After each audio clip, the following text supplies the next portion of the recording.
Lalu ada Kolam Segaran, Gapura Bajang Ratu, Gapura Wringin Lawang, Candi Brahu, Makam Putri Cempa, Situs Sentono Rejo, Candi Menak Jingga, Situs Watu Umpak, Makam Troloyo, dan Candi Gentong. Keren juga ya. Ada yang udah pernah kesini nggak?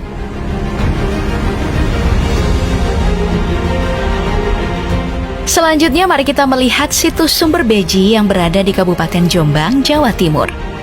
Petirtaan suci seluas 20 x 17 meter persegi ini sudah melalui 4 tahap ekskavasi oleh tim dari Balai Pelestarian Cagar Budaya sejak tahun 2019 hingga tahun 2021. Situs ini diperkirakan sudah ada sejak era Kerajaan Kediri sampai Majapahit pada abad ke-14.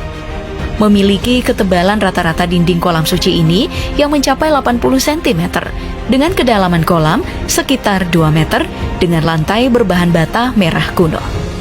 Di sini terdapat kanal sepanjang 14 meter yang berfungsi sebagai saluran untuk masuknya air jernih dari sumber mata air alami yang terus mengalir tanpa henti melalui saluran di sisi barat.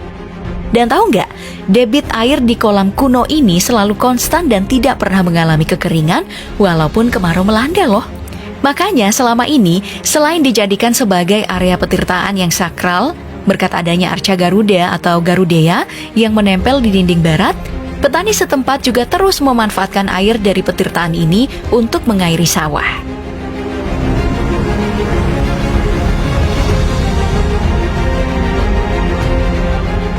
Mari kita berpindah ke Candi Bangkal yang berada di Mojokerto, Jawa Timur.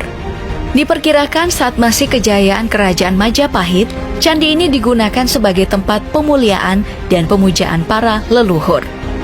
Ya, walaupun saat ini hanya tersisa altar di bagian pembuka candi utama, pondasi pagar, dan kaki candi, namun hingga saat ini, warga setempat masih seringkali menggelar acara sedekah bumi yang disertai dengan pementasan wayang kulit setiap selesai panen.